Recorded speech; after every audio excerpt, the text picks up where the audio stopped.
Hello and welcome to Cybersecurity Awareness Week 2019, CSAW for short. CSAW was first launched by Bluegrass in 2017 with the aim of educating businesses to stay safe from the cyber threat. Firstly, let me make some introductions. I'm David Thomas, Managing Director of Bluegrass Group. Bluegrass provide IT managed services, cybersecurity solutions and professional services to businesses around the Southwest and Midlands. I'd now like to introduce Dan Grimes from Bluegrass. Hi Dan, can you tell us a bit about your role at Bluegrass? Yes, so I'm Dan, I'm the Managing Director of Bluegrass Professional Services. Professional Services is responsible for IT project management, infrastructure deployments and Office 365 deployments. Thanks Dan. Today we're here to talk about how after a cyber attack you locate and eradicate malicious code. And attacks can come in many forms. And we're going to be looking at two types of attacks. The first will be an attack on your Office 365 emails, and secondly, we'll look at ransomware. Both of these attacks not only cause disruption in different ways, but they also require different types of investigation. With Office 365 emails, we're going to look at how a criminal gains access to your account and what they do afterwards when they have control of your account. Dan, what's the most common way you've seen criminals gaining access to an email account? Yeah, so one of the most common ways, and one of the most common ways we've seen this year, is fake 365 emails. Well, emails being sent into 365 mailboxes, typically known as phishing emails. And what do they look like, Dan?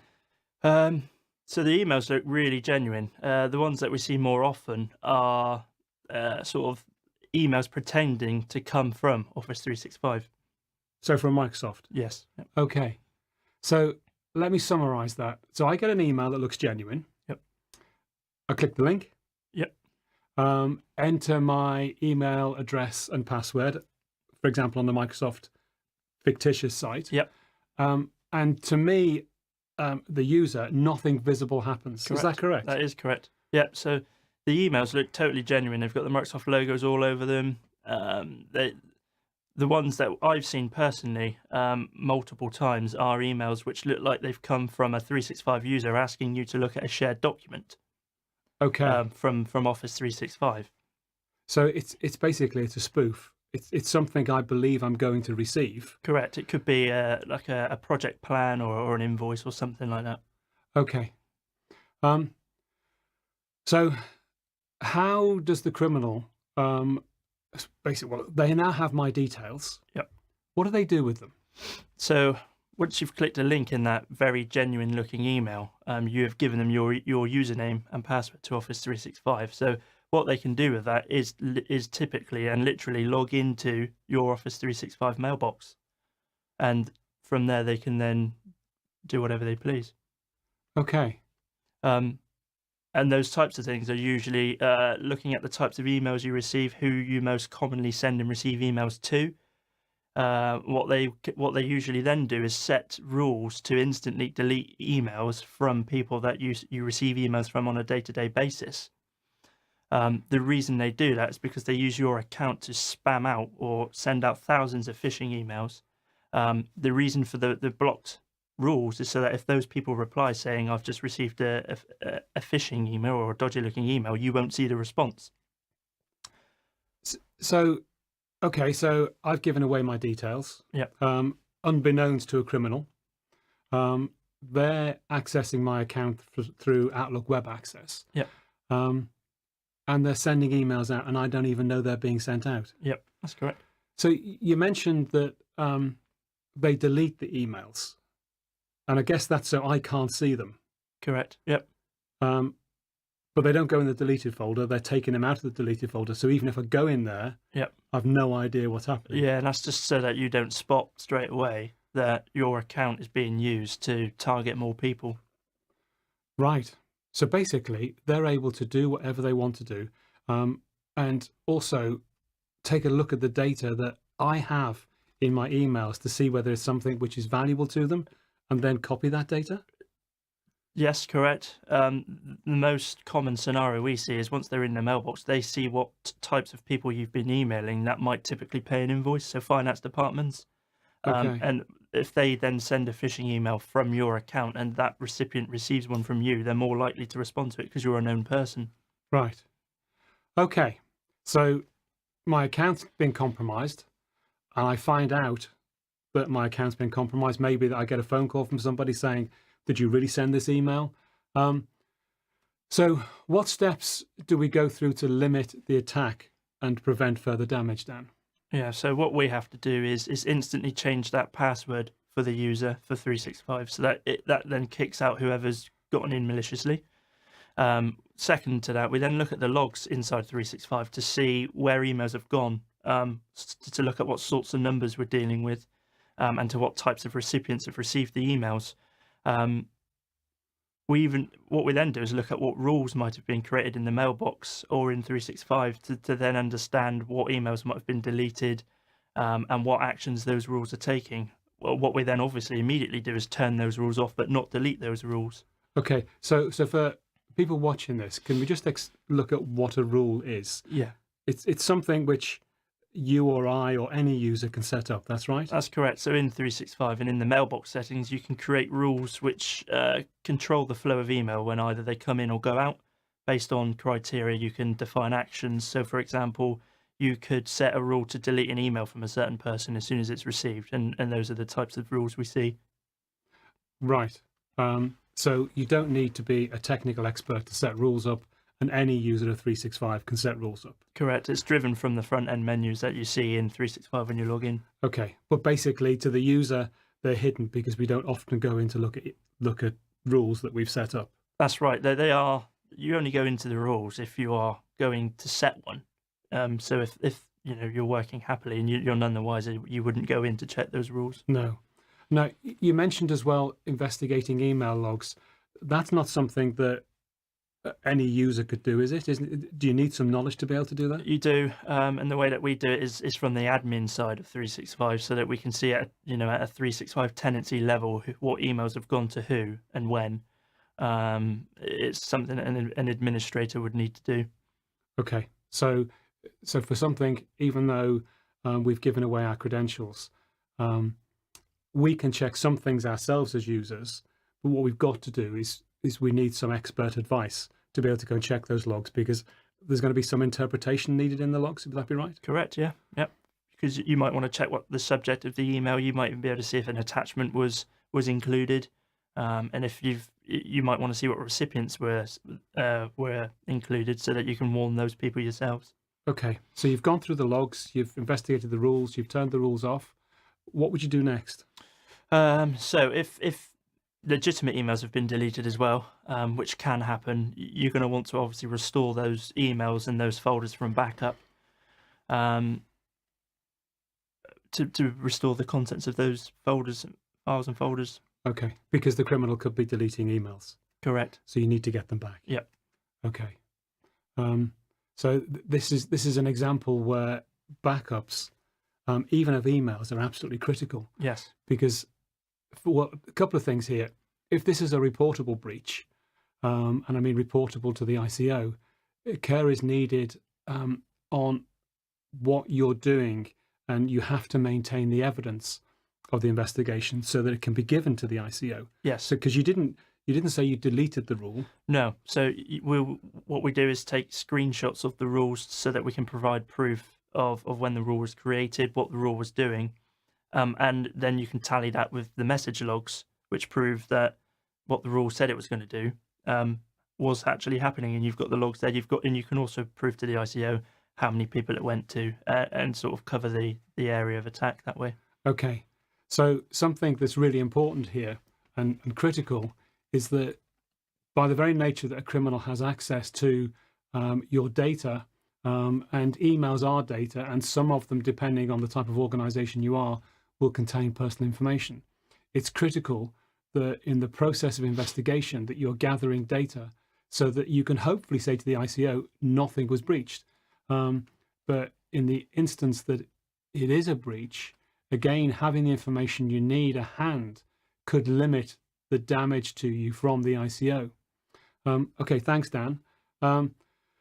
So that seems like a very simple type of attack that can be fixed easily. but there are many variants of this, and experience is definitely required to investigate. So let's take a look at the second type of attack, and how you'd respond. And this is the dreaded ransomware attack, which is something that we all fear. But let's take a look at ransomware first. Yeah. Dan, how does ransomware get into the system? So from my experience and from knowledge of the industry, again, this type of attack most often comes in via email. So it can come in via a PDF attachment or an Office document attachment. And again, those could easily look like something you're used to receiving, so an invoice or a Word document or a publication. Another form is via removable media, or it's typically a USB stick or even a download. They're less common, but they do happen. Okay. Just flipping back to the PDFs and Office documents, are they genuine PDFs and Word documents, or are they spoofed documents? They're not really what you think they are. Yeah, most of the time they are spoofed documents. That, you know, the classic one that everyone has seen is the UPS invoice. Yeah. .doc or .pdf, but when you open it, it's actually a .exe or in fact it could be a Word document, but it's executing a script in the background. And you don't know that at the point of opening. It's completely invisible to the user. Yeah. Okay.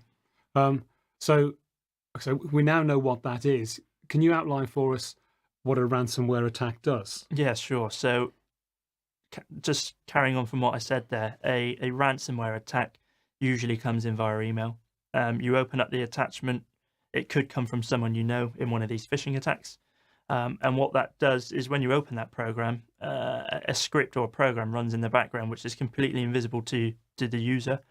And what it normally does is identifies common file types on your system. And by that, I mean Office documents, Right. documents that a business would usually access on a day-to-day basis, which will contain business information.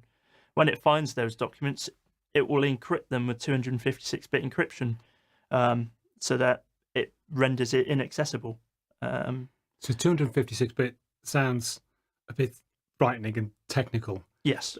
Basically, it's the highest form of encrypting a document, or document or a word, whatever it might be, so that it just cannot be read without having a key. That's right? correct. So it's one of the most, it's not the highest, but one of the most strongest standard encryptions that you can apply to a file. And there's two parts to it. So when you encrypt it, it creates a private key file which contains the information to unlock it, basically, and that's what the criminal holds on to. So when that happens in the folder or file wherever your documents have been encrypted, there's often an instruction, so a text document which will say, to decrypt these files, you need to pay us XX Bitcoin or whatever it is to receive your decryption key. So the ransom part of the ransomware. Okay, so we're in a bit of a mess now, aren't we? We are, yeah. So I've inadvertently opened up a PDF or a Word document. This thing has got in the system.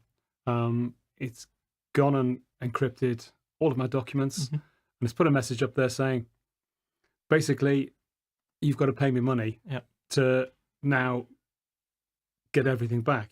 I think I should say at this point, don't pay the ransom, because there's no guarantee that you're going to get the key that you want. And there've been many, many instances where businesses have paid the ransom only for the criminal never to return with the decryption key, meaning you're even worse off now because you've lost the money and you've lost time. So now that we know what it does, how do you go about dealing with it? Because I'm guessing this is incredibly complex and technical. Yes. So initially, what needs to happen is a lot of the time, the ransomware can run for a long period of time from the infected PC or server if you're in a network environment. So somebody with technical knowledge needs to identify if that ransomware is still running. It then therefore needs to be stopped straight away so that no further documents are encrypted. Okay. Identifying the directories can be done in different ways if you're running a network environment or if you have a local PC environment. But that's the next step. You need to identify which directories have been encrypted. And then from there, your only option really is to restore that directory from a backup from a point in time. There's no ways of decrypting these, even if you took the chance of paying the criminal, like you said, Dave, it's very unlikely you'll actually decrypt those files and just restore them at the click of a button. So the only option is to restore. Okay, so something to understand here. I know we're looking at the steps you go through, but what's important is when I've clicked on this file and it starts to encrypt, the malicious code is looking everywhere it can encrypt, not just on my PC. It could be on the network as well if you're a network-based business. Definitely. So many examples I've seen over the years are that 9 times out of 10, the ransomware will come into a PC, but it will search the network for things like mapped drives or file servers where you might store your office, your shared documents between all your businesses, between all your staff, sorry. And it will then go through the map drives and just encrypt everything. So from my point of view of being a technical person at an IT business, we then have to restore parts of a file server or all of the server, which then turns into a huge amount of work. Is it right as well that the modern day ransomware will hide itself all over the place so that you can't just go to one directory and find the ransom and delete it? Yes, so the early ransomwares were quite obvious to spot. They were still tricky to recover from, but they would be executables that you could find on a workstation. It would look rogue and you would find it, you'd see it running in the system. But modern day ones hide themselves into other processes, and they're very disguised and they're randomly generated, so they're nearly impossible to spot. Okay, so it's not just a question of find what you think it is, delete it and restore the files. You've actually got to go and find what I guess we'd call its footprint. The root Where cause. has it hidden itself? Correct, yeah, because in my experience when recovering from these types of things, where we think we've killed it off from the root and we've restored a directory, it has encrypted again if we've not got that quite right. Okay, so if this came in via email, for example, Yep. Just restoring the system back still leaves the risk there in that the person could still open that email again, couldn't they? That's correct. So if the attachment is in the original email and that email is still in that user's mailbox and they're none the wiser to them being the cause by opening it, then we have to take action to remove that email. Because it's quite possible the person who opens up the ransomware doesn't actually know it was them. Correct. And in fact, that is more often than not the case. So if you're a business with 5, 10, 50, doesn't matter how many users, it's not a question of just going to that one user's PC. Mm-hmm. The search for the cause is wide and varied because we have to look at all devices. Yes, indeed. So one example on that is where an email has come in and we have found that attachment is malicious. We've then had to see who's forwarded that email internally, who's received that email internally, and perform searches on all of their local equipment to ensure that they too aren't going to be someone else that's going to start a new spread. Okay, so the thing here is that ransomware is, well, dealing with ransomware is very complex and does require true technical knowledge. It does. Now, one thing that businesses could be using to help with ransomware and to not have to go through this pain, because this can take a long time to fix, is Sophos have a product called Intercept X that runs in the background and aims to stop ransomware. That's correct, yeah. So what that does is it looks at the files that are stored within your network or on a server or on a PC, and it's able to look at what's reading and writing to those directories. As it sees stuff doing that, it takes a copy of those files and folders. So what you can do is not rely on backups entirely. Intercept X will restore a directory for you instantly and stop the spread of that ransomware. Okay. So if it sees a directory having multiple writes to it instantaneously, it will stop that and revert the directory back automatically. And it's got root cause analysis as well, hasn't it? Yeah. So it will understand what caused it or try to, and then it will report that back to a central database, a bit like virus definition database, and then other people obviously will be more protected from that type of ransomware. Right. So the amount of work that's got to be done here is phenomenal. Yep. And it does depend on the size of business. Even with a one-person PC, the amount of work to get them back up and running is significant. So having something like Intercept X in place will actually help a business. Yes, it will, massively. Okay.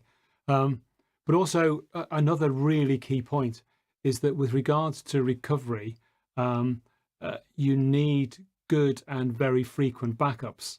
And with the right backup, which we call business continuity and disaster recovery, BCDR, it's possible to recover a whole business within hours with minimal loss of data, and sometimes with no loss of data. But it needs a proper solution in place, and not just a backup to hard drives or to tape, but a true BCDR solution. So ransomware is very disruptive, and depending on the attack, can take up to a week to get everything back to normal. Now, a question for you is, those who are watching, how much would that cost your business? So if your business were down for a week, if you're a professional services business, for example, where you have fee earners and they couldn't earn for a week, they couldn't get their documentation they needed for submissions, how much would that really affect you? My guess it would be significant, even for a small business providing non-professional services would be impacted. And there's a cost associated with that, which isn't just the downtime, it's the reputational cost, it's possible loss of customers, clients, people cost. So there are a lot of aspects to build into this. Thank you very much, Dan. No problem. So responding to an attack isn't easy. It's actually very complex. And you really do need to know what you're doing. Criminals are using sophisticated methods. So dealing with an attack does need experience. It's vital that you take the correct steps if you want to protect your business. And it's necessary to, and also making sure that you have everything in place, should you need it, to give the right information to the ICO.